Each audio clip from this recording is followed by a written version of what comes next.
This is the Dallas Morning News. This episode is brought to you in partnership by Clay Cooley Automotive, family-owned, family-operated automotive company serving the local DFW Metroplex for over 22 years.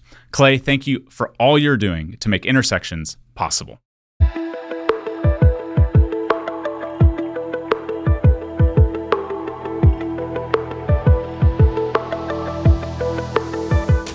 Welcome to Intersections, where we take a multi-generational look at the critical issues facing America. Tom, this is going to be really fun. This is going to be a great conversation, a little bit different than some of the other ones that we've done.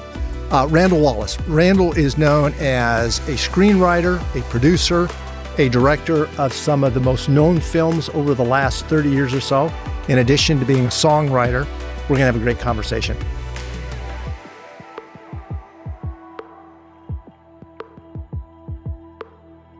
Randall, we appreciate you being here. Oh, I'm so excited to be here. This is home to me. Even though I haven't lived in Dallas, Texas is my peeps. You know, you're well known for movies like Braveheart, Man with the Iron Mask, Secretariat, We Were Soldiers, and the list goes on and on from that standpoint. But that's looking at your background. That's not where you look like you were going to go. Grew up in Tennessee, moved to Virginia for school. Give us a sense of growing up in the South and your family and how that led eventually to getting into being probably one of the most recognized storytellers in Hollywood. Well, my family are West Tennesseans, and my father's from Lizard Lick, Tennessee. The men in my father's family are Alton, Elton, Dalton, Lyman, Gleeman, Herman, Thurman, and Clyde. And they grew up extremely poor. The echoes of the Civil War were still in the South then because the homes had been destroyed, the economy had been destroyed. They came from smart people, but there was a lot of poverty, the Depression. Yeah. My father's father died before he was born, and that in fact would play into my history because my father didn't know his father. But he would take me to the graveyard at this stone that had Wallace on it and say, this was my daddy, and I never got to know him. And that connection of wanting to know who the Wallaces were was what would eventually lead me to I know that very well. And my mother was super smart, skipped 2 grades in school, but they didn't get a chance to go to college. And I got to go to Duke,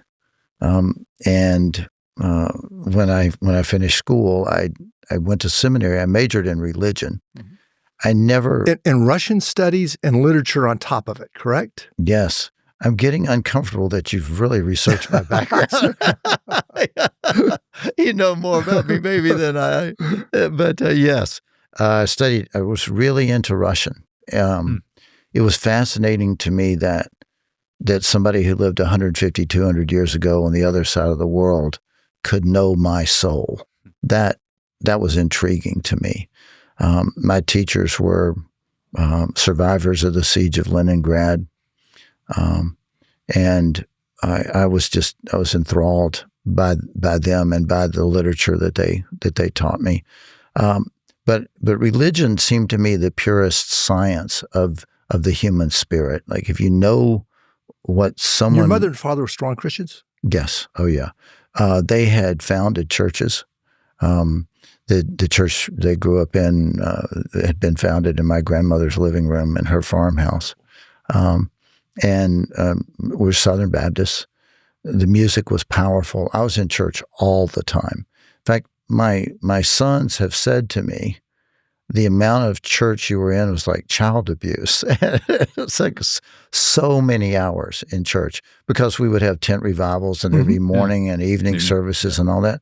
And yes, as a child, it was hard to sit still, but I heard Bach and Beethoven and Brahms and Handel, and I heard orators that could hold an audience, but most of all, we read the Bible. Mm-hmm. And that powerfully impacted me. Those stories just soaked into me. And your dad was a professional in sales and pretty adept at it. My father was the greatest salesman I ever saw.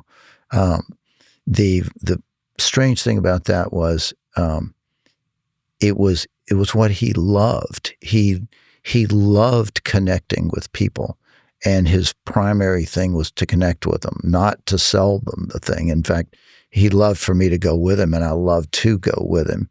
And he would teach me little lessons as we were going in or coming out. Once he had to see a man in a bar in Memphis in the summertime, pickled pig's feet on the bar. I don't know if you've ever seen a Memphis tavern in the summertime. And we walked in there, and the whole place stank of stale beer and who knows what else. And we walked out, and he stopped and leaned down and said, your mama doesn't want me to take you into places like this, but I want you to know if you want to sit around and drink beer in the middle of the day, right there's where you go, and those are the people you'll sit there with. And it was that kind of lesson but he knew the name of the president of the company, and he knew the name of the guy that swept the floors, and he liked him. But his career hit a wall that impacted you too.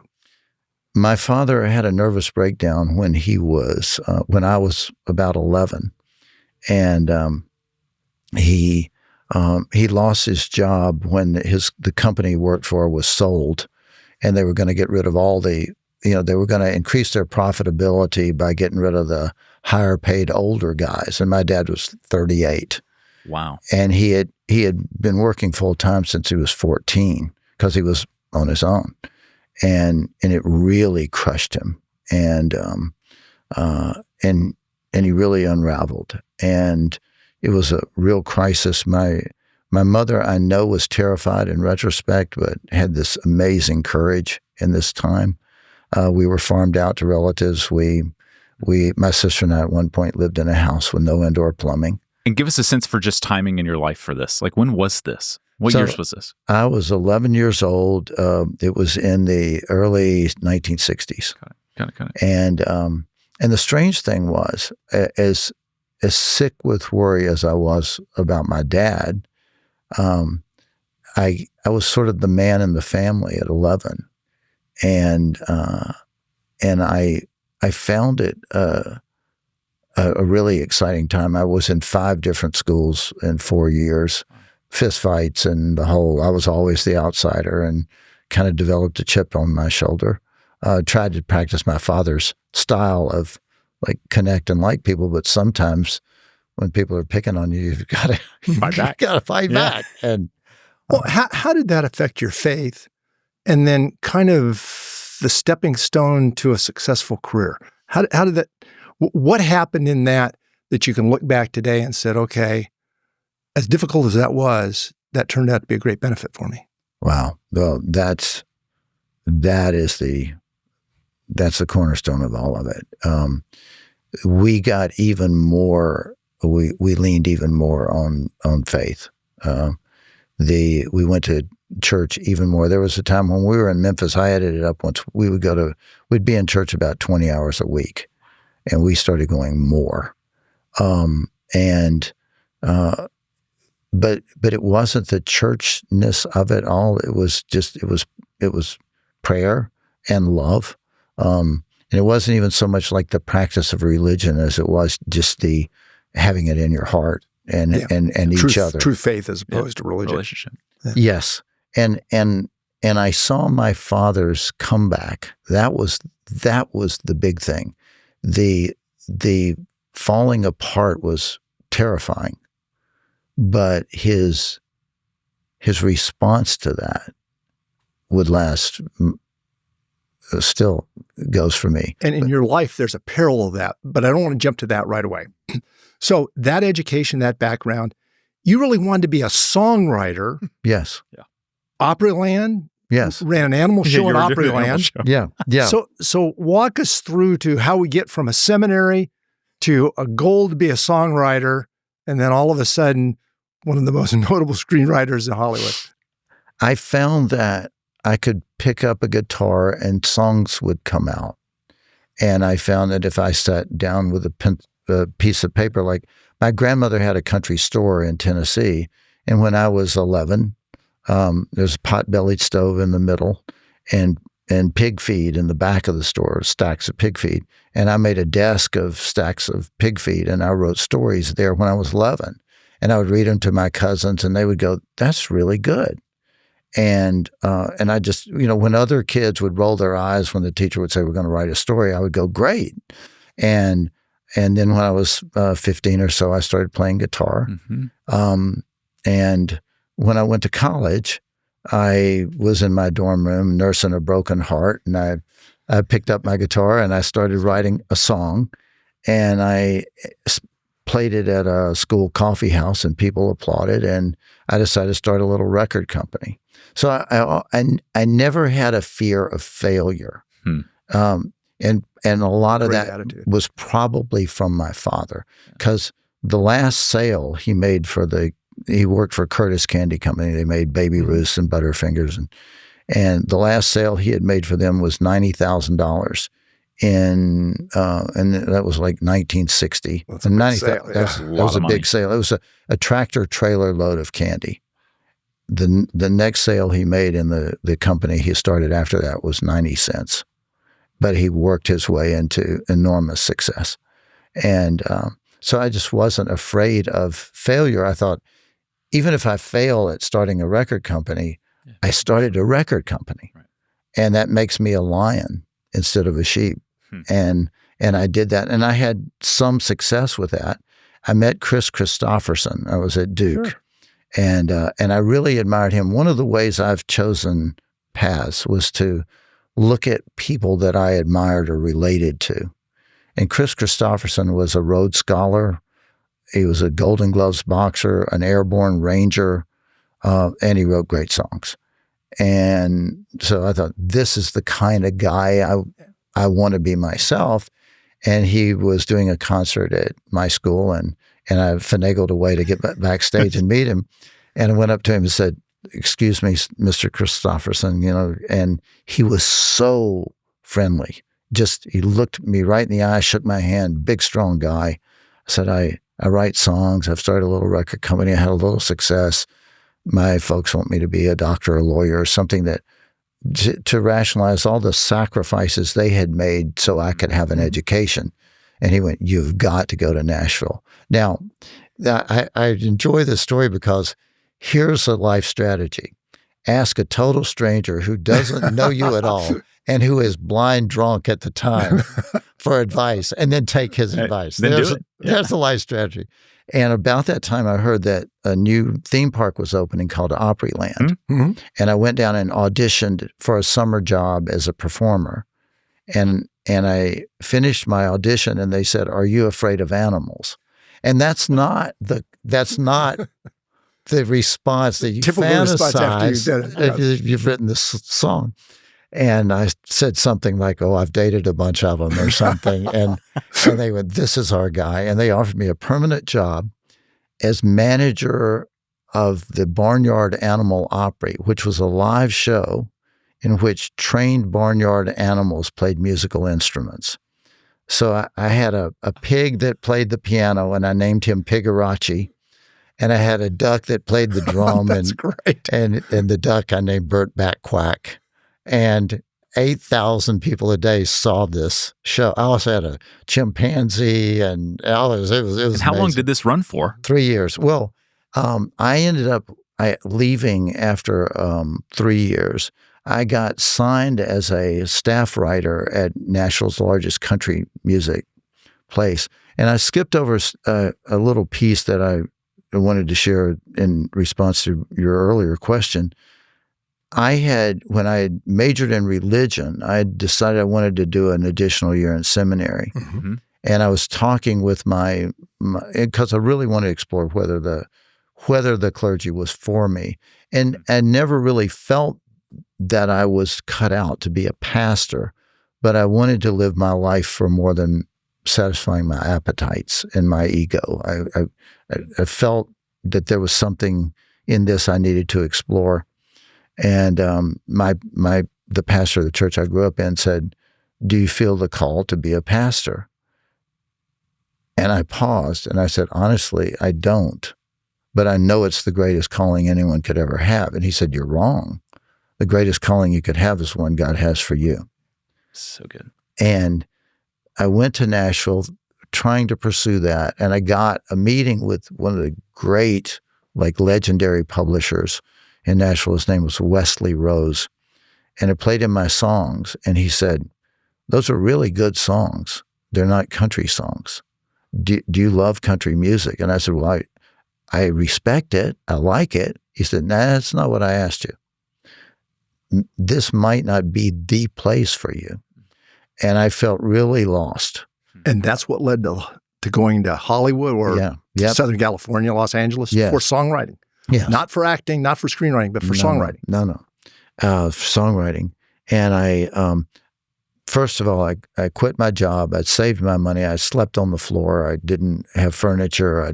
But I put all my money into the bank so that I could have the freedom to pursue. I knew if I spent money, that would cost me my dreams. And I'm sure that was part of how you grew up too. If you grew up, somewhat in poverty or poor, you learned that, hey, save the money. That's going to allow me the freedom to go do the things that I want to pursue. Yeah. And there's a story about Walt Disney that when he was starting his company, he ate beans for years and years. And he told that story to one of his daughters, and she said, gosh, Daddy, that must have been terrible. And he went, I love beans. I was like, I didn't mind sleeping on the floor. I really didn't. Yeah. I wanted nice things, but more than that, I wanted to be able to do what I dreamed of doing. And when I'd gone to Nashville for that audition, I was lying in a motel room staring at the ceiling the night before, was feeling the nerves and sleepless. And I said a prayer, and my prayer was, maybe this is ego. I don't know if my dreams of doing this are just indulgent ego dreams, or if this is really where I need to be. Because I tried other things that weren't where I needed to be. I tried really hard to be a basketball player. I was in karate. I won tournaments, but you got a black belt. I got a black belt. I was an instructor. I loved that, but I didn't. That wasn't my future. And so here I am in Nashville, about to audition for this country music theme park, and my prayer was, if this is not the place for me, then show me, but just help me do my best. Help me not to chicken out. Just give it my all, and here's my promise. 2 things will never hold me back: a lack of effort and a fear of failure. But you've come to that, Randall, you've come to that prayer a number of times in your life. Yes. We would fast forward and maybe get a little bit out of context here. But that similar prayer was before the first time you met Mel Gibson. Oh, yeah. Similar prayer as you got into directing. Yes. Some of the other pieces to it too. So you've always kind of looked at prayer as reminding you of a very humble, a lot of humility. Yes. And I've never wanted to be safe. That's fascinating. I've always felt that the edge where I was in the dark was where the opportunities were. Because that pushed you? I think it kind of pulled me. Okay. I was drawn to the mystery. I was drawn to the uncertainty. I had heard a story about a pitcher. Baseball was one of my early sports, and a pitcher named Sudden Sam McDowell. I don't know much about him except that he had a great fastball.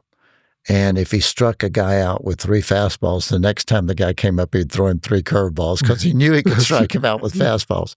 And that was the way he got his name. Somebody who struck out went back to the dugout, and his buddy said, "How's the ball coming up to the plate?" And the guy said, "All of a sudden." But that kind of thing, like let me find the thing that I'm not certain about. That pulled me toward, and ultimately, I believe that that all true art, all true science, all true faith is about accepting that we don't know, that there are some things that are unknowable. It's not just we don't know the outcome, we can't know the outcome. It's not in our hands. So trusting God is what's important, not whether I win or lose. Right. And that, I would say, is kind of the essence of the William Wallace speech on the battlefield. It's like, we may die. I very much want to get to Braveheart. But we're still, as a songwriter, how do we then get to Hollywood as a songwriter, but then all of a sudden move in to writing? And your first writing was not for films, it was for television. Yes. I was, I got to California. I was still writing. I wasn't getting anywhere. But I met a woman, fell in love, and there was a screenplay on her coffee table, just a stack of pages in a binder, like a school binder. And I picked it up and was looking at it, and it was a screenplay that her father had written, a man who would become my father-in-law, about his experiences in World War II. He was a bombardier navigator and was shot down over Germany, and 2 years in a prison camp. And in that prison camp, he was a boxer, and the commandant, or what they called him, the Kriegi commander, the prisoner of war commander, knew he boxed and called him into a secret meeting and said, "We want you to join the Suicide Squad." And he said, "Doesn't sound like an appealing thing. I'll pass." And the guy said, "There's 5,000 of us. There are 500 German guards. They're losing. We're bombing where they live. We're bombing their families. One of these days, they're going to come in here with machine guns and kill all of us." And all these guys in this camp are flyers, and they're enormously courageous, but they're not hand-to-hand combat guys. And we need some guys who are willing, when that day comes, to throw their bodies at the guns. And with the 5,000 of us could then maybe overwhelm the guards. And my father-in-law said, "Count me in." And he wrote a screenplay about this. And I read this thing and went, wow, the form just felt like natural to me. I had written novels, I had written short stories, and it just didn't feel like who I was. But I decided you've written 7 books that have found themselves on the New York Times bestseller. Yeah, I've written but the screenplay just felt like, here I am. That was you. That was me. And I decided to try it. And from like the first half page, it was starting to flow. And I got an agent off of that, and then ended up with a job with a man named Stephen Cannell, who wrote A-Team. He became my mentor. Did Rockford Files, some other ones? Yes. He was a genius. Yeah. And he really mentored me. And then his company, we had a writer's strike. So I went from having no money to, well, I like to talk numbers, but the first year I made $100,000, and that was the most money. That was mind-boggling money to me. And the next year my pay doubled, and the next year it doubled again, and the next year it doubled again. And so in the space of a year, I think you said before, you went from basically walking in the door to being on the executive producer side. Yes. Yeah. Yeah. Pretty rapid rise. It was rapid rise. And I had married the woman whose father wrote the screenplay, and we had a son on the way. And the Writers Guild went out on strike, and I had a long-term contract that guaranteed me a lot of money for the next 3 years into the future. So because we had boys on the way, we bought a beautiful home and spent our savings remodeling it. And suddenly there's a writer's strike, and the company was able to do a suspend and extend on the contracts. And the relationship with Steve had changed by this point too. It changed by that time. Yeah. You know, the mentor-protege relationship is a complicated one. And when I started to have a mind of my own about how I wanted to do it, it sort of felt like, well, if I want to go this way and he wants to get his name's on the building, I owe it to him to leave. I owe it to him not to butt heads with him. And, to this day, I'm beyond grateful for everything he taught me. But his company started to sort of stagger and change. The writer's strike went on, and all of our money was already spent on the house because I thought, well, it's easy. I can spend my savings. Well, it's like one of my sons who's majored in economics says the most expensive words ever are while you're at it.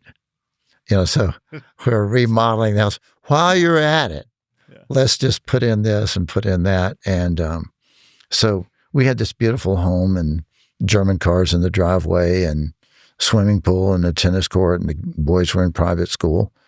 And suddenly, all my money was gone, and there were no prospects for employment. When you really hearken back to your father's experience of successful, and then all of a sudden that ends. Where do I go? What do I do? Yes. In his case, it ended up in a breakdown. Yeah. I had seen my father had a nervous breakdown when I was the same age as my oldest son. Same age. And I was terrified that I was going to do the same thing to them. And I had always been able to work my way out of problems. I would just double down on the work and double down on the work.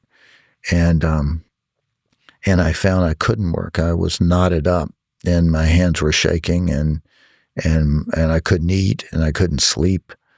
And then I got scared. So you go to Scotland and you're on some of this journey. And this is 10 years before now when you visit Scotland? Yeah, I'd gone to Scotland. You'd gone to Scotland. So then what made you so fascinated by the Wallace story? What drew you into kind of that thematic ideal? The woman I married had Mormon ancestors. And she had a strange situation because her mother was LDS, Latter-day Saint, and her dad was Irish Catholic. And when they got married, both sides of the family refused to come to the wedding unless the wedding was held in their house of worship. Right. And at that point, they just said, heck with all of you, and they never practiced anything. And except a funeral, they would, at a funeral, they would go to the church to bury somebody, but they had nothing to do with it. And, but because of the Mormon ancestry, they knew all of their ancestors for years and years and years, but I knew none of mine because my father's father had died and I didn't know where Wallaces were, but there was a poem that I had read in school by Robert Burns called Scots Which Have With Wallace Bled. And I thought, there must be Wallaces in Scotland. So the woman I married had said, look, I'm not really eager to be a mother, but I'll make you a deal. If you get me pregnant, then you have to take me to Europe. And I went, deal. So she was expecting our first son, and we went traveling, and we were in London. And I said, let's run up to Scotland and just poke around. Sure. I mean, that is not like the most organized plan, but okay, let's go poke around. And we go to Edinburgh, which is such a gorgeous city. Wonderful. Yeah. And the Castle Mount there, and we're going up to the castle, and we're walking in, and there's the entrance to Edinburgh Castle, and there's a statue of William Wallace on one side and Robert the Bruce on the other. Probably known as the greatest Scottish king. Yes. And that speech, Scots Which Have With Wallace Bled, was written, Robert Burns was trying to recapture what Robert the Bruce had said to the Scots. So I asked a member of the Black Watch there, this tough guy in a kilt, he was about 5 feet tall and looked like he could run through a wall, who is this Wallace? And he said, our greatest hero. And I'm elbowing the pregnant wife going, greatest hero? Wallace, greatest hero? Wallace. And so I said to him, I know the history of Robert the Bruce. I know he's your greatest king. So he and Wallace must have been allies in fighting the English. And he said the magic words for any writer. He said, no one will ever know for sure. But our legends say that Robert the Bruce may have been one of those who betrayed William Wallace to clear the way for himself to be the king. And I'll tell you, that was lightning striking. I really felt like there was the story. It was as if I had been told that Judas and St. Peter were the same person. I thought, what if there was something so noble in the way William Wallace lived and died that was what transformed Robert the Bruce from a man who would betray his country's greatest hero into a man who could become its greatest. In all of your works, transformation is a key piece of that. That's inserted in all of your works somewhere along the way. Fair? It is the thing that fascinates me the most of all, that we can say, I have a friend whose father was head of the Gambino family. He was, my friend has passed away now, rest in peace, but his father was head of the mafia. And he and I would talk, and he was a wonderful human being. My friend was highly principled, but you did not want to cross him. Revenge was his main religion, but his belief was that people don't change. He said, if a guy was a lying, coward when he was 4 years old, he's that way when he's 64. But life has these stories.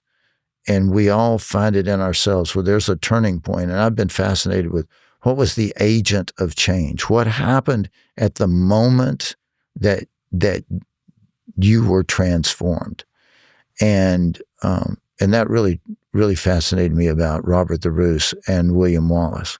So how did we go from, so you're there, you see the two statues, Wallace is recalled. Wallace is a pretty familiar name to you. Yes. So how did, from that point, then walk us through kind of the overnight success that took a decade. That took a decade. That got to the point of a screenplay that changed your life. Yes. The landmark moment was when I'm knotted up and I can't write. And I'm afraid that I'm going to do the same things to my sons that happened with me. And the only place I could go was on my knees. I had no other place to go. And specifically, what are you praying for at this moment? I said to God, what really matters to me right now is my sons. What happens to them? My wife was tough. I mean, she was the daughter of the guy that had been in the prison camp. Yeah. She was tough, and she would be all right no matter what happened. She didn't want to see everything go to hell in a handbasket, but she was tough. But I didn't want my sons to see me in the same state I had seen my father in. And so I said to God,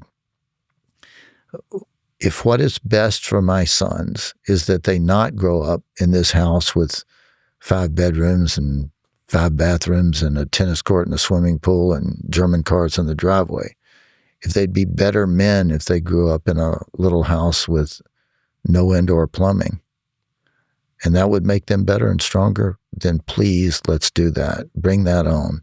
But help me bear it. Just help me bear it. But if I go down in this fight, let me go down not on my knees to Hollywood, but standing up and fighting for what I believe with my flag flying. Let me do that. Not unlike William Wallace in the Braveheart. Exactly. Without that prayer, I could have never written William Wallace. I had to be there to know the moment. But at that point, you had already taken several drafts, multiple drafts, at Braveheart up to that point, right?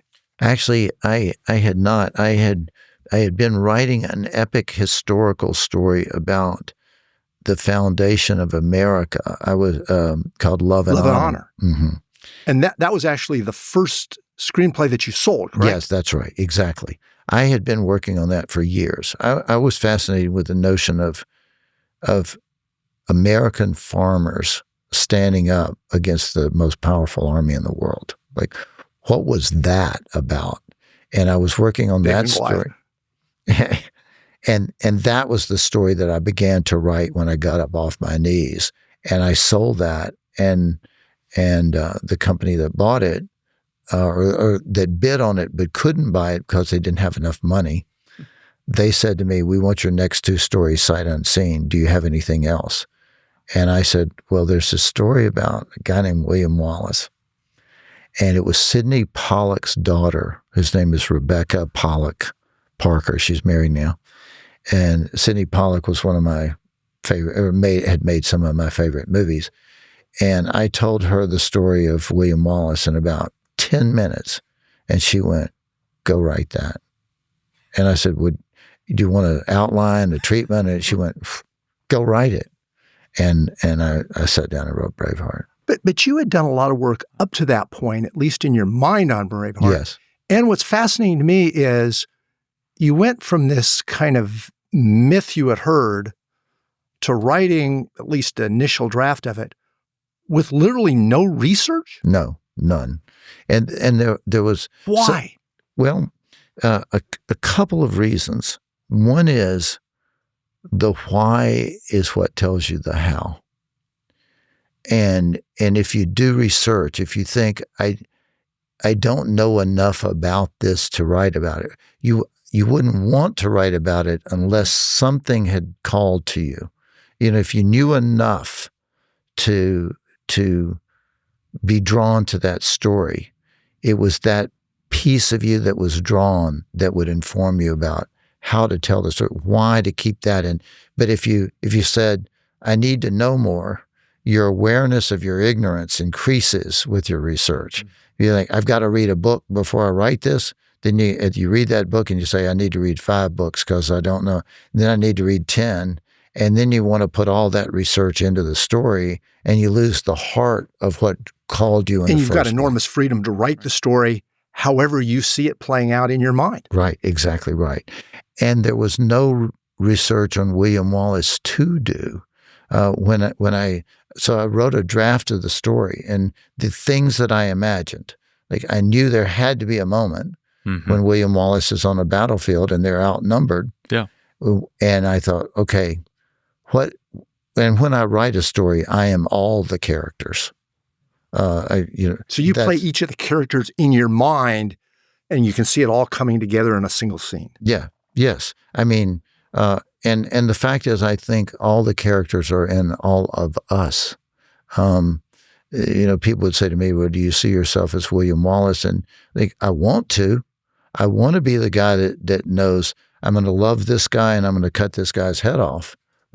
But I don't often know that. All too often, I'm Robert the Bruce going, "Well, let's see, how should I calculate this?" We all are, and I'm the coward on the battlefield. All of that is in me. And I wrote the initial drafts, and then I found an ancient book that was hundreds of years old. And this is after you've got a draft of... Done. Yes. And there were things in that book that I thought I had invented. There were moments, like in my screenplay was a moment where William Wallace runs into Robert the Bruce on the battlefield, and he's horrified that the man he tried to redeem. Yeah, because he was next to the king. Next to the king. And I had written that. King of England. And when I came across that in the book, my hands were, because you had already written that story. I was trembling. Yes. Now, I can tell you this too. I didn't know that there was a legend that William Wallace's wife had been killed because of his rebellion.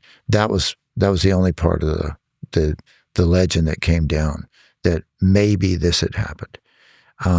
So I'm writing the story, and the initial thing I'd heard that his father and brother had been killed fighting the English. Didn't know when, didn't know how, but I wanted to start the story there. So I'm writing the story, and the story is telling itself to me. All my sons are writers. One of them says, the greatest thing about being a writer is that you're the initial audience of the story. That you're not pushing the story forward. The story, or sometimes you are, you're just trying to find it.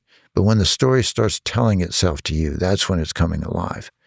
And I was at this point in the story, very early, I mean, like page 5, is here's a boy standing at a grave. His father and his brother are in that grave. His mother died long ago. He's alone. All the neighbors know if you put your hand on that boy, you're going to have to keep him. And they don't want to. And he's standing there, and it's unbearable to me. And I don't know what's going to happen. I mean, I'm looking at this story. I'm feeling it unfold, and I think somebody's got to comfort him. But I'm waiting for someone to do it in my head, and nobody can do it. And I thought it would be a child. And then it would be a girl. And she would want to give him something. What would she have to give him? Because she wouldn't bring it. She picks up a flower. Before the uncle. Yeah. And she gives him a flower, and I wept. And then I know that... You wept as you saw it in your mind. Oh, yeah. Yeah. It tore my heart out. And then I have him come back, and he's looking for her, and he sees her, and he asks her to go for a ride, and he takes her on a ride, and they get back and from their Highland date, and he wants to kiss her, and she wants him to kiss her, but he can't kind of bring himself to close the distance. An experience that I think most every man has had. Uh-huh. And she's waiting, and he can't do it, so she starts to turn away. And I'm writing this, wondering what's going to happen. And I'm almost screaming at the page, just kiss her, just kiss her. But I can't bring myself to write that because it doesn't feel like what he would do.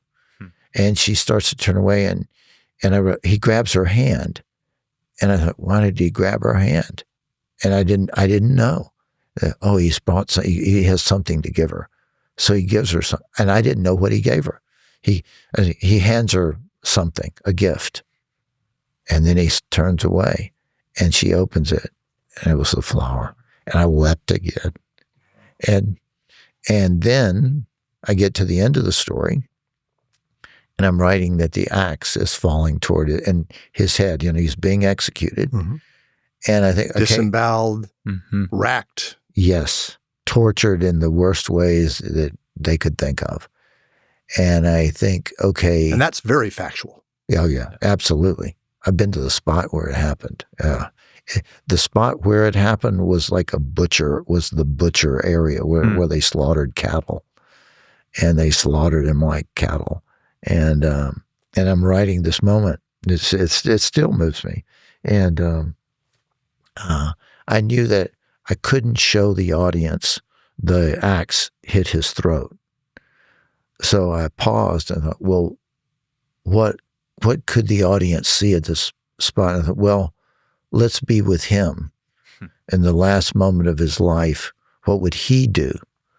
And, he sees the axe coming, and I thought, well, he knows his friends are there, so he would look to his friends. Yeah. And I wrote, in the last moment of his life, William Wallace turns his eyes to his friends.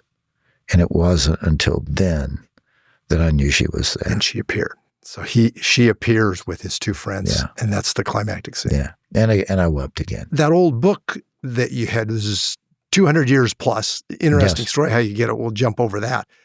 But you looked at it kind of after the fact. Yes. And found some interesting correlations. So that book, I had been asked by the guys that were doing the electronic press kit during the movie when I was on the set at the battlefield. Yeah. And they said to me, oh, you must have done a lot of research. And I said, yeah, I read the New Testament. But they didn't want to put that in the electronic press kit. But Mel Gibson recognized it exactly. Oh, this is the Garden of Gethsemane. Oh, this is, I mean, he saw it instantly. Yeah. Nobody else did, but he did, and I did. So transformation, principle, sacrifice, freedom. Absolutely. And so I said, well, there was this one old book that I found.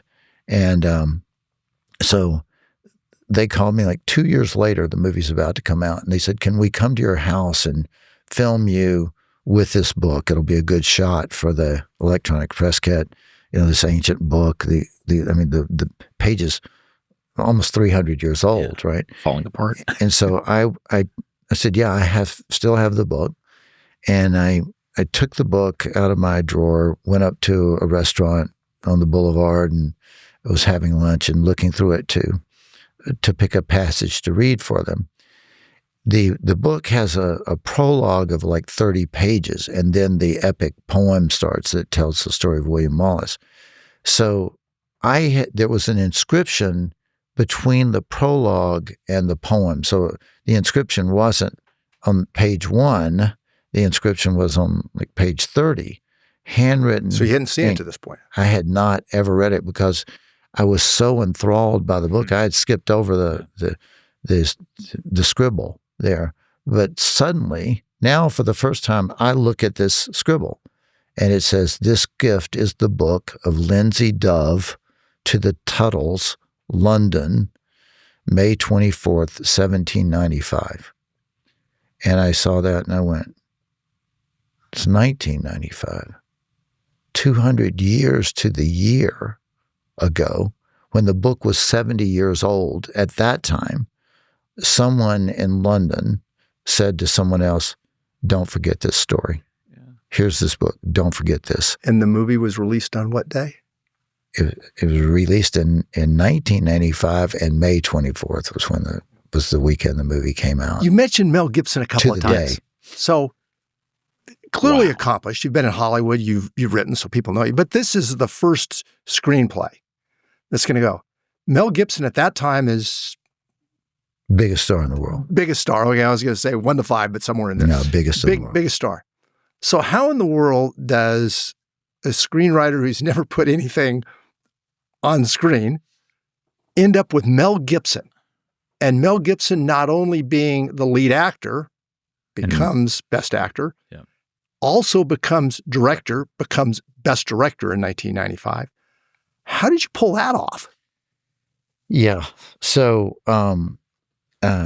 first of all, the screenwriting courses, screenwriting schools,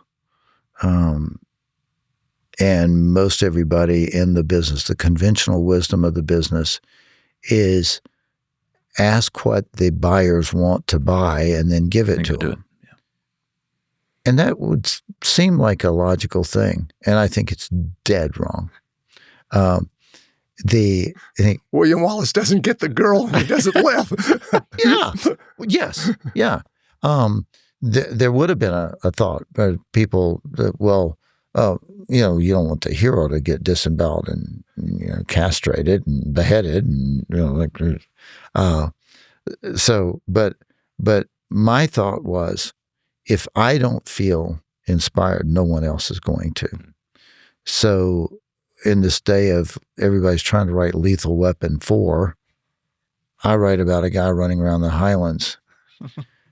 But the alchemy in that is that actors, great actors, not the cowards, the great ones, want something that challenges them to do something they've never done. They want to do what I just described about. They want to find the mystery. They want to step in onto the edge, and no one more than Mel Gibson.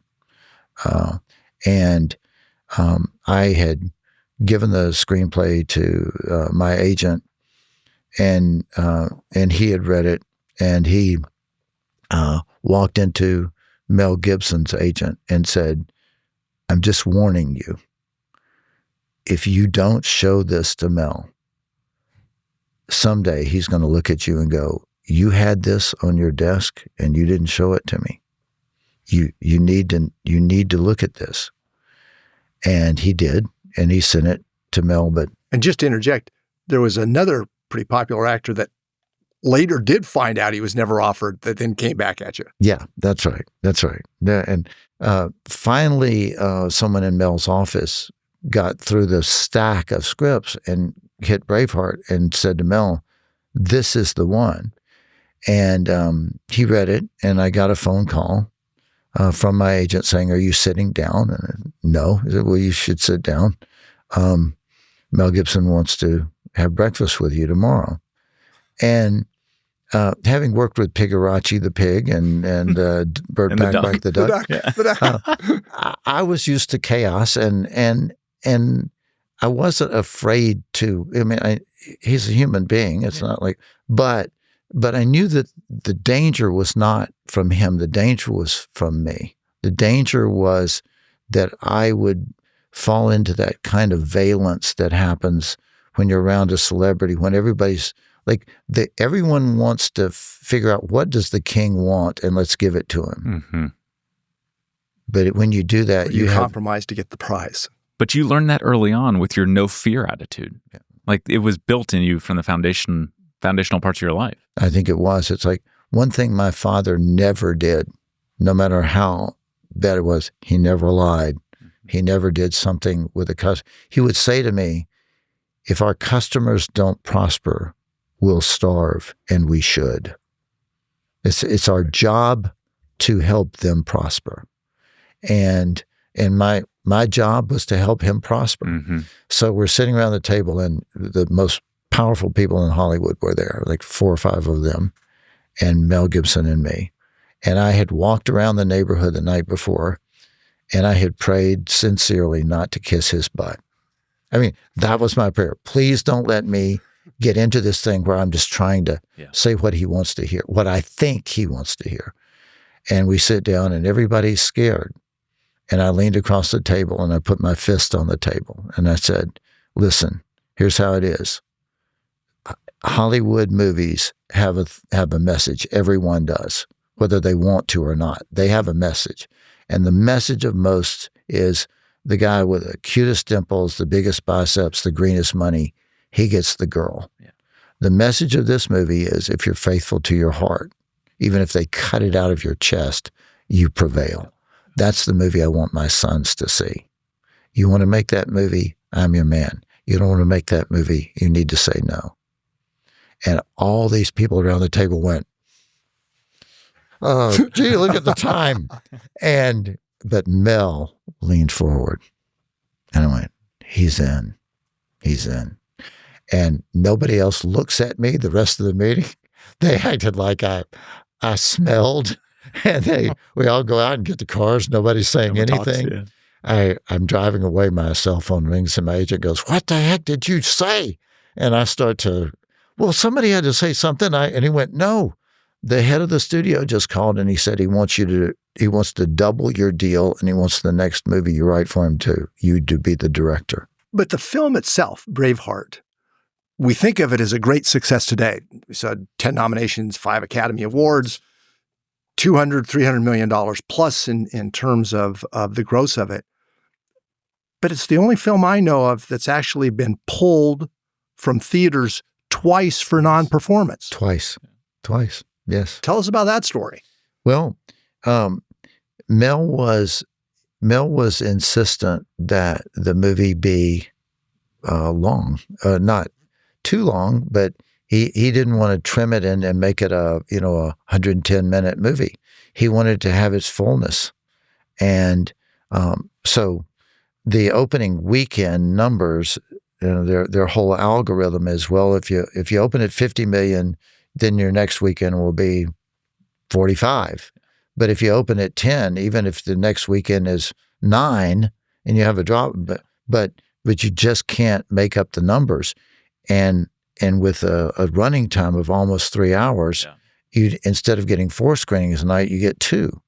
So we opened it, Braveheart opened in like 4th or 5th place.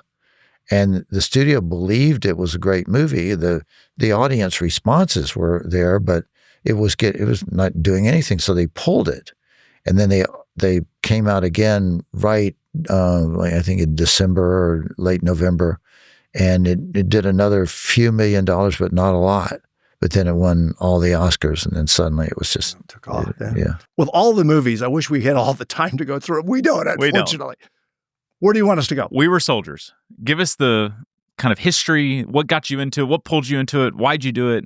What resonated with you? And kind of the thematic approach to all your screenplays. How'd that one come to life? So I was sitting in my office. It was while Braveheart was in production, and no one knew whether Braveheart was going to be a hit or not. In fact, the studio, people who were at the studio have written books and said things like how much they believed in it.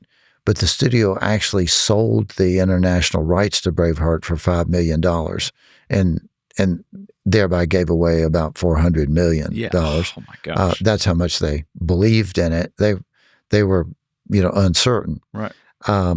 We don't know if Braveheart's going to be a colossal failure or not. But I got a phone call. I'm sitting in my office, and it was a studio executive who I adore from Warner Brothers at that time. And she said, I nearly lost my job over this Braveheart thing because we're supposed to keep track of Mel Gibson, but we didn't know Braveheart was coming. I thought, well, I'm sorry, Becky Pollock bought it, and what was I supposed to do? And she said, well, Kevin Costner has read it, and he wishes he had seen it, and we'd like to fly you to Hawaii to have a meeting with him and just pitch him ideas. Well, that's fun. So I went to a bookstore just to get a book to read on the plane, and I saw the cover of a book that showed a young lieutenant in Vietnam walking into the bush with fixed bayonets. And that grabbed me. Like when the command fixed bayonets is when, as they say, the metal meets the meat. And I picked that book up, and it had a beautiful title, We Were Soldiers Once and Young. And I opened it up on my way across the Pacific to Hawaii. It was being Kevin was shooting a movie called Waterworld, which was on the Big Island, and then the preface of the book, it said, Hollywood has gotten the story of the Vietnam veteran wrong every damn time, whetting the knives of twisted politics on the bones of our dead brothers. And that was written by Lieutenant General at that time, Moore, but Colonel Moore. Yes. And I went, wow. And I started to read that book, and in the passage that particularly moved me was a letter by a woman named Barbara Gagan, whose husband had been killed in the battle, and she had described Hal Moore coming to visit her afterwards, and that she had taken him to the grave of her husband, and she stayed in the car to give Hal the moment he wanted alone at the grave of her husband, and that she saw his shoulder shaking, saw him weeping. And I was so moved by that story. I got off the plane and I called my agent, went to a payphone. It didn't even have a cell phone then, and called my agent and said, I don't know who owns the movie rights. You tell him I'll kill a relative if I can be the screenwriter of that. And he said, I'll get right back to you. 2 days later, he called and said, the guys won't sell the movie rights because they're afraid that Hollywood will pervert their story. So give me their number. And I called them and I said, you've never heard of me. My name's Randall Wallace. I've written a story called Braveheart, which you've never heard of yet either. But Mel Gibson's making it right now. I will send you the screenplay and read it. And if you like it, great. If you don't, no harm. And they read it and they called and said, okay, let's talk. And I said, all right, I can get a studio based on the momentum that Braveheart had at the time to give you money. But no matter what they tell you, they will control the future. I will pay you my own money. I took, and by the way, for Braveheart, I got scale. I got the minimum amount that they can pay you is what I got for writing Braveheart. Got no bonus. Got no bonus. It's like, thanks very much, but I got the minimum. But for Pearl Harbor, I'd set a record. Pearl Harbor was right after that.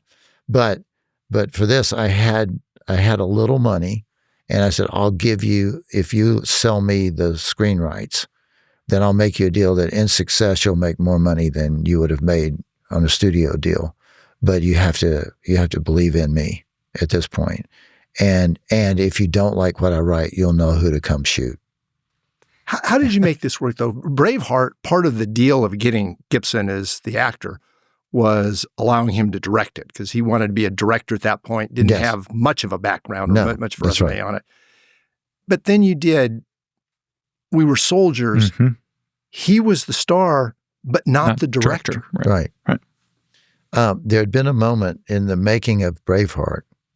It was the scene when William Wallace meets the princess for the first time, and there was a problem in the scene.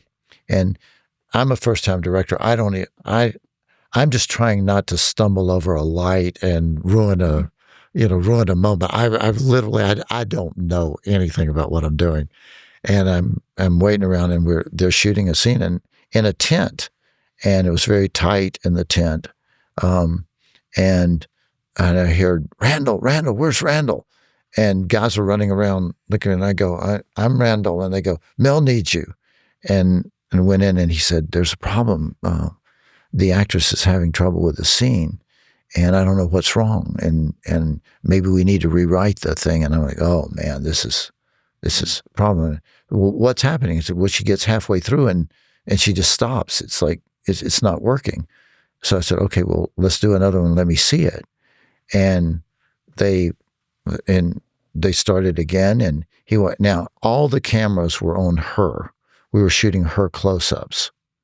None of the cameras were on Mel, but actors do what off-camera dialogue. He's standing there so that she's looking at him, but the cameras are strictly close-up on her, and she would get halfway through and stop, and she did it again, and he turned around and looked at me and said, "What's going on?" And I said, "It's you," and he went, "It's me. I'm not even on camera." And I said, "No, she's looking at you, and you are looking at her like, what is wrong with you? You're not being William Wallace. She needs you to be William Wallace." And he went, got it. And he walked in, and he just lit up like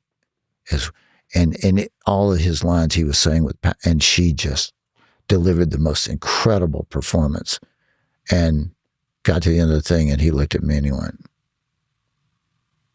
and then like a couple of days later, he said, "You want to direct something? I'll be in it." Wow. That's how. That's how. Is it that happened. what gave you also the empowerment? Again, screenwriter, but screenwriting, that's kind of a lonely field. Yes. Directing, all of a sudden, you're balancing some egos that may be as large as anywhere on this planet. That seems like just a big jump to go from screenwriting to taking on Totally. director with really nothing in between. Yes, it is. There's the similarity that it's a creative endeavor, but the drastic difference is that writing is a uniquely solitary pursuit, and directing is to get the best out of everyone. And I love it. And I was particularly blessed to get to direct a movie about one of the greatest leaders who ever lived, Hal Moore. And my father's principles of make sure you see everybody. Like when I direct a movie, I start the day walking around saying hello to everybody on the set, making sure I make eye contact. It's called leadership, not direction. Oh man, but it's amazing how few people do it. I agree. Absolutely. And with We Were Soldiers, I started with rounding everybody up at the start of every day and telling them what we were doing and why we were doing it. Just at only a few minutes, but this is what we're after. This is the feeling we want, so that they would really understand, not only that they would think was their movie, but they would know it was their movie, that they had ownership of what would happen. And at the end of the day, I would circle everybody up. And part of this too was we were dealing with things that could kill you. We were dealing with explosions and helicopters, and Hal was such an inspiration. And Hal Moore visited the set one day, and he wrote a letter to the guys who cleaned the toilets, and the letter said, "These are the cleanest toilets I've ever seen. They smelled great. They were pleasant to use. And because you're doing your job so well, everybody on this movie is doing their job better, and you're making the movie. And I got that letter. We Xeroxed it and put it in the pay packets of everybody on the set. Like, this is how we are to work on this. That's right. So That's true. I've always directed Randall, that you've way. had you've written some individual passages. Clearly, the movies have been enormously successful. But the Battle of Stirling, when Mel Gibson basically, and I won't even try to paraphrase it, but you can leave. This is the hill I'm going to stand on. There was a line in We Were Soldiers.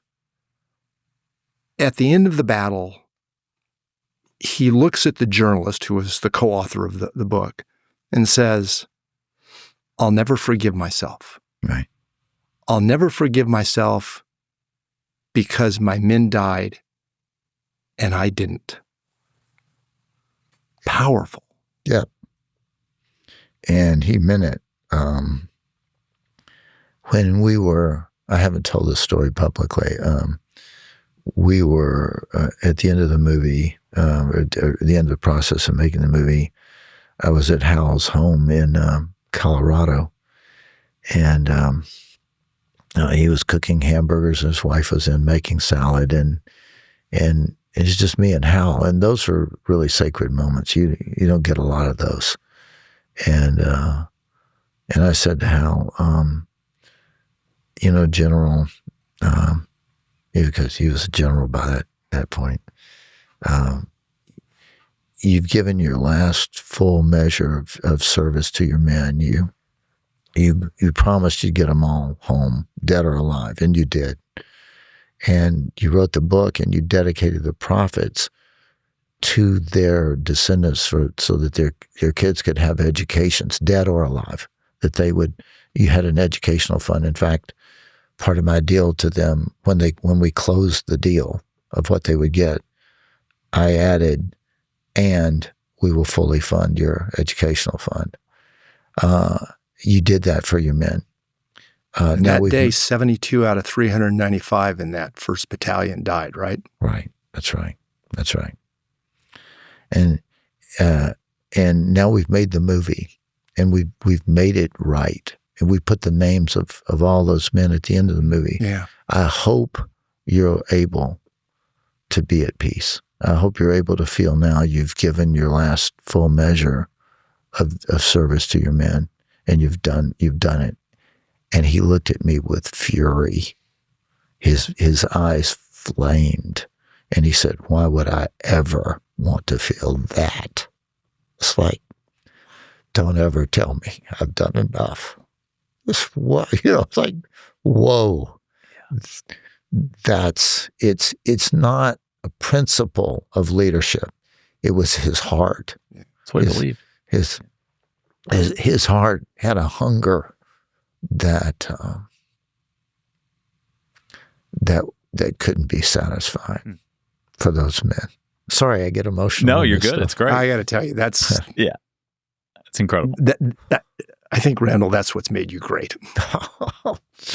It's I couldn't do it. I couldn't do it any other way. I could so. And in a lot of ways, true to your faith, the movie The Resurrection that is, in works, in process. Talk to us about that. How did that all start? Where did Mel come back to you? You go to Mel. Where did all that begin? All right, so I can tell you nothing about it, and I can tell you everything.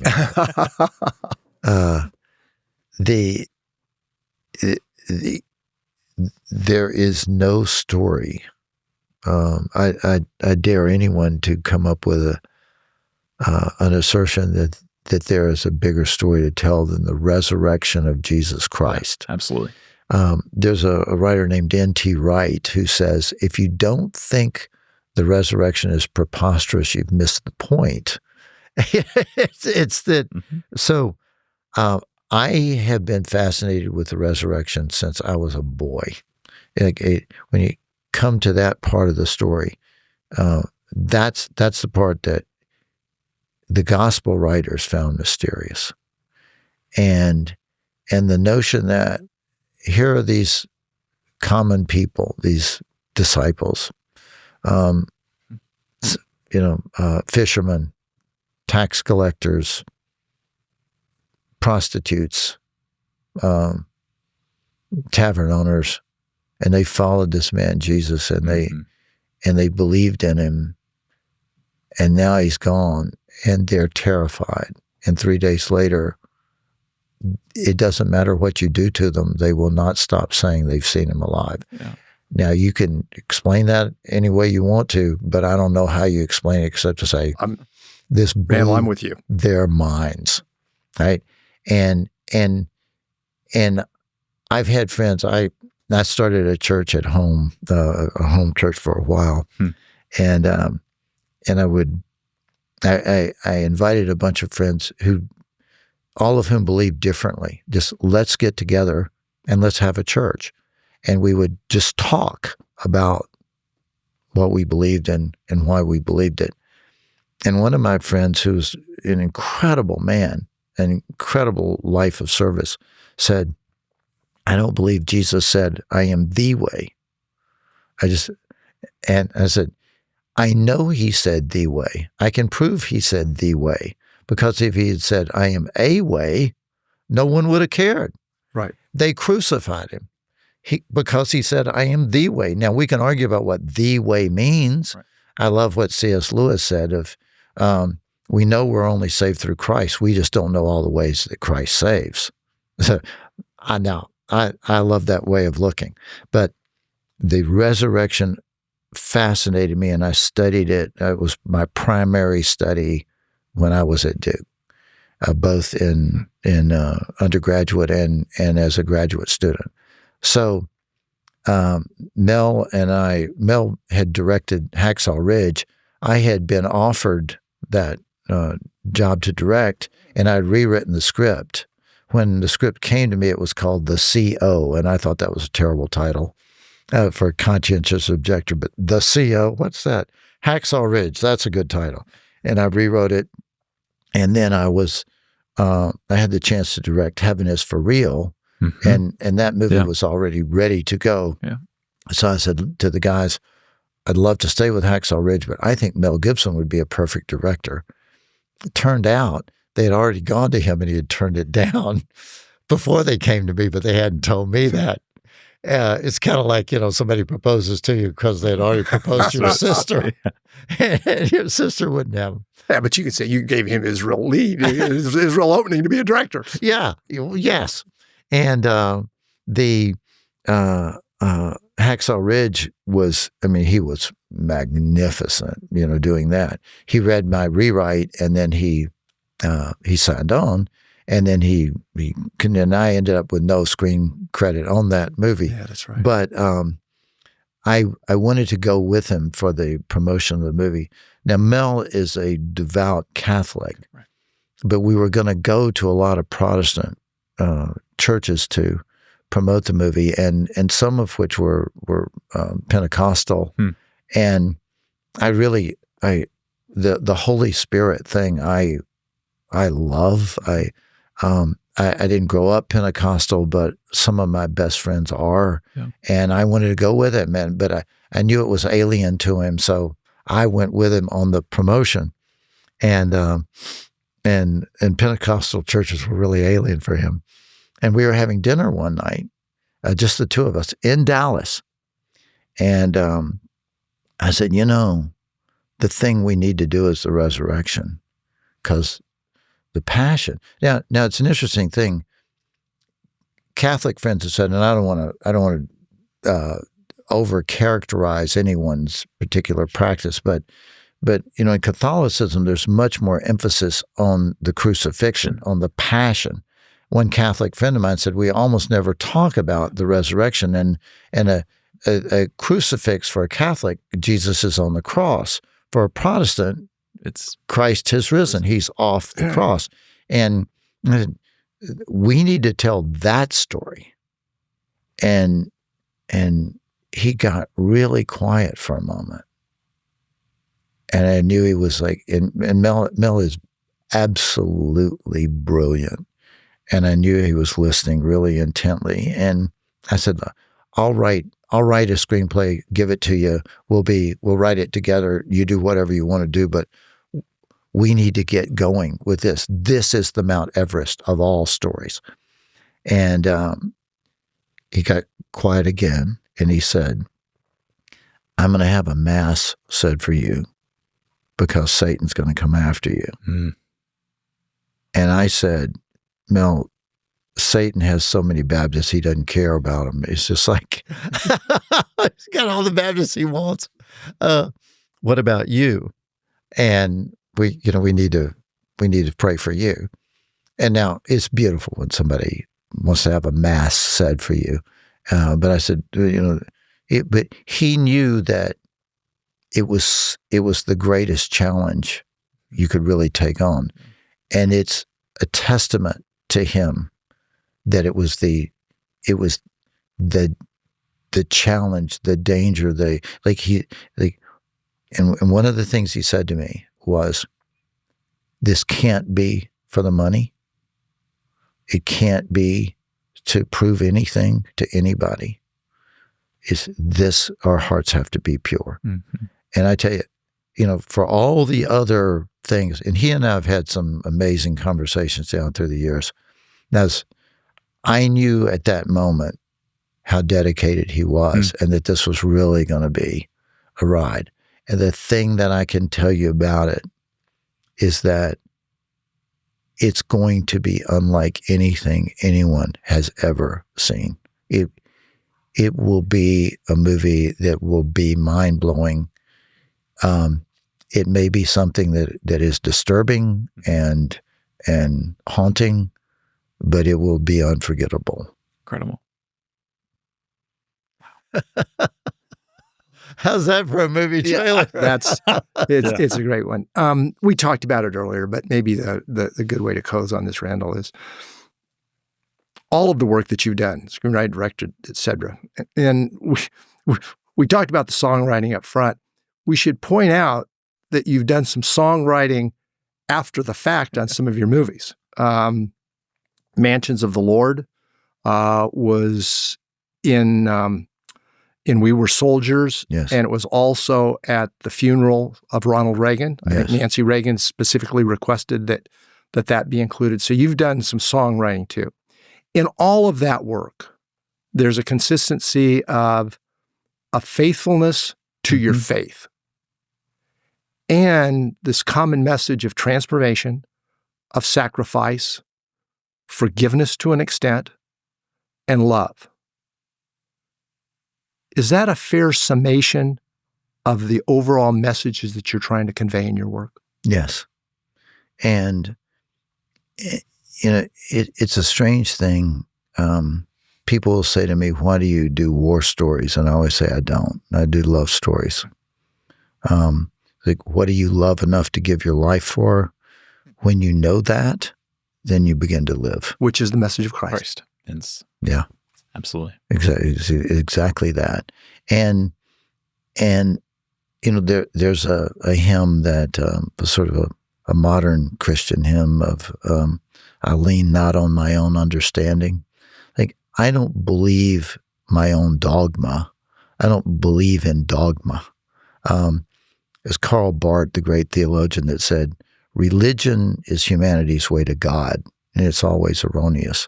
Revelation is God's way to humanity, and it's always perfect. So the only religion where God came down yes, to earth, to us. Yes, exactly. And so I love the teachings that I've heard. It was a rabbi who said, if we don't see God in other people, how can we expect them to see God in us? And it's just, I feel it's not my place to try to argue somebody into my understanding. I mean, look, I love to argue. I love to discuss the finer points of theology. Mm-hmm. They got nothing to do with real living. I mean, my feeling is it's kind of easy for me to love because I've been surrounded by it. When I was a child, I had asthma so bad I would die if I panicked, and my grandmother would hold me upright all night long and look at my eyes and sing to me and tell me stories to keep me breathing. And it was so much love. And my parents loved me, and I'm surrounded by love. But I think, what about the person who instead of being hugged and held, was hit and hated, and you tell them God is love? They look at you like, well, what is love? And when you find real love in your life and you think, I didn't know this existed. I didn't know this is what it felt like. I believe that's what Jesus brought to people, that Jesus came to relieve us of shame and guilt and say, you don't deserve it. One of the conversations I had with Mel was, he said, he was saying, I have so many things that I need to work on as a human being. I mean, he searches his soul. And I said, we've got this hymn called Just As I Am. Mm-hmm. We don't deserve God's love. We will not ever. God loves us while we were yet sinners, and accept it and rejoice in it. And that is what I get to do when I get to meet someone like Hal Moore or William Wallace or Penny Chinnery, who owned Secretariat, or Todd Burpo, whose son was near death and came back and started talking about heaven. Like to celebrate those things. Mm-hmm. Not just I had a time when, a few years ago, the doctors had decided they were going to amputate my hand. And a doctor figured out he wouldn't quit, and he saved my hand. And I decided I wasn't going to just do hand exercises. I was going to celebrate that I have a hand. And that's the way I want to live life. And when you pray, hands up. Yes, that's exactly right. And oddly, I found in Rome that the earliest churches, there was a church in Rome that was like one of the first churches. Probably the book of Romans was read in that very spot. And they didn't pray like that. They prayed like that. And since then I've prayed like that. Randall, I want to thank you so much for the individuals that will listen to this, and I know most will be listening. What they will miss, but I hope that they can see it in your words and in your voice, is the amount of times when the emotion, the tears came through. Because Kyle and I got a chance to see it. Mm-hmm. Yeah, it's really special. Yeah, thank you. I laugh a lot, but I'm not afraid to feel it. And, Jimmy Valvano, the coach, mm-hmm. Absolutely. North Carolina State. He said, every day laugh and every day cry, and every day tell somebody you love them. Don't forget the last one. Randall, thank you so much. Thanks for being with us. Thank you so much.